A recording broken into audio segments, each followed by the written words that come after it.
Hi, everyone. Good morning. Welcome to the show. I'm Tim Pham. And I'm Nicole Hernandez. Let's start with Jenny Power. Jenny, I got caught in the rain yesterday. It was cold, but you say it's going to be better this weekend, right? Yes, guys. I said we just had to get through a couple of really unsettled days, and then we would see some better conditions. Yes, yeah, guys, we made it. We've also made it to Friday, the end of the week, and we're going to be seeing some sunshine. It's cold, though, if you're headed out soon. So even though we are going to be trending a little bit sunnier all the way through the weekend, this morning we're trending at 33 degrees in Spokane. It's also partly cloudy here as we take that live look across the inland northwest. We're at 37 degrees over in Coeur d'Alene, 31 though right now for Ritzville, and right at freezing for Moses Lake. So yes, you are noticeably going to feel that chill if you're headed out soon. But our current satellite and radar is relatively quiet. We've got a few clouds here and there, especially back towards central Washington and up toward the Okanagan Valley. But we are going to give way to some more sunshine come this afternoon. Our daytime highs are just about average here for Spokane. We'll be trending mostly clear tonight, which is also great news if you want to get out to the Spokane Indians opening night at Avista Stadium. A look at that forecast in just a few minutes.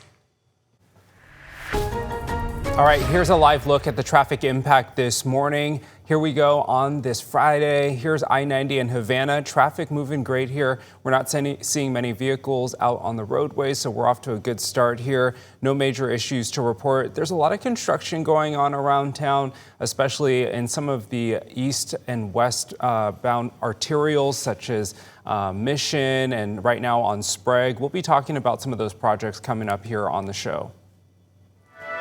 This morning, the man who has since been cleared of being involved in a drive-by shooting in 2024 is now asking to be paid for what he says he lost during the year and a half he spent in jail. Police arrested Moses Adedeji back in 2024 for a drive-by shooting at the Globe nightclub in downtown Spokane.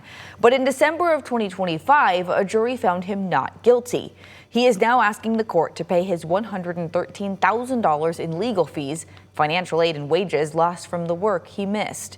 He also asked the court to pay for the trips his family had to take to visit him. Mr. Adedeji was not able to take advantage of the financial aid that was awarded to him because of the prosecution of this case. He lost out in 18 months of work and schooling. The judge awarded Adedeji more than $85,000. He did not give him compensation, though, for financial aid or family travel. The ruling now heads to the state auditor. Yesterday, we told you about the Spokane County Sheriff's Office deactivating their automated license plate reader technology. Now we're hearing from SCSO. The Sheriff's Office started using the ALPR system in 2023, and they say it has played a critical role in helping out with close to 1,200 cases. The Sheriff's Office says they will have to input that information now by hand. The move comes after Governor Bob Ferguson signed a law that limits how plate data can be collected, stored, and shared. It's not that we're no longer going to be using it. We have had to temporarily, at least, disable the system so we can ensure that we are in compliance with the state law. We reached out to the Spokane Police Department to ask if the city had any ALPR cameras they would have to review under this new law, and SPD says they use the county's cameras and do not have any of their own, adding that supervisors within the department are the only ones that had access to the data. It is opening day for the Spokane Indians today, and you might remember this fire back in early September that burned down the main concession stand. That fire started above the walk-in cooler and then spread into the attic. If you're heading to the game tonight, there will be a temporary concession stand on the third base side. They'll have a scaled-back menu for now, and then the plan is to reopen the main concession stand on June 1st. And with baseball season officially back in Spokane, KREM 2's Brandon T. Jones is live from Avista Stadium this morning. Yeah, and there's a lot of fun ahead this season and some new features at the stadium as well. So Brandon's in the team store now. Brandon, what's going on? Good morning. That's right. Good morning, Tim, Nicole. Well, you got to get yourself some swag if you're coming down to the Spokane Indians either tonight or at any point this season. We've got Kyle Day here with us with the Indians. And Kyle, thank you so much just for allowing us to hang out with you guys this morning.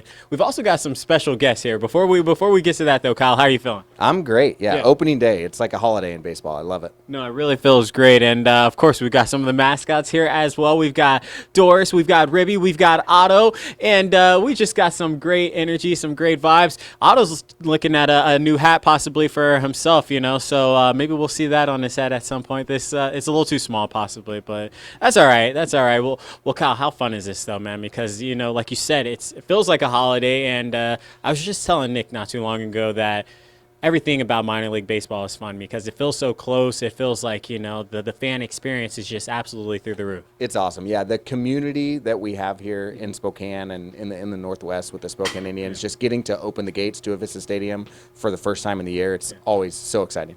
Well, you got some exciting things here as well this year, right? I mean, not only do you have the mascots back and back in better as Otto's getting something shoved down his nose over there. Is you okay, Otto? Everything's good? All right, yeah, I'm sorry to put you on blast like that, my friend, but yeah, man, it just feels good to be out here, and what can fans expect for tonight? Yeah, it's going to be a great night. Weather's looking great. We've got tickets available. Yeah. We're handing out magnet schedules as fans come in, poster schedules as they leave, fireworks show after the game, so it's going to be great. I'm telling you, you got to come check out this new scoreboard, these new scoreboards, that is. I mean, it looks pretty good out there. Yeah. Looks pretty good. So make sure you come out and support the Indians. Great night for some opening night baseball, and talk about that weather as well. Shout out to Jenny Power. I know she's got more details, but we'll go ahead and we'll toss it back to you all in the studio. Can't wait. I need to get me a magnet schedule too. A reminder, tonight is KREM 2 night with the Spokane Indians. We will be live from Avista Stadium all day as the Indians take on the Everett Aqua Sox at 6:35 p.m. KREM 2 Sports Director Andrew Quinn will be throwing out the first pitch. Hopefully he makes it to home plate. If you can't make it to the game tonight, we will have the highlights on the KREM 2 night report. And we have just a quick heads up for you traffic-wise. Right now, crews are doing construction on Sprague Avenue in between Freya and Havana Street. This is right by Avista Stadium here.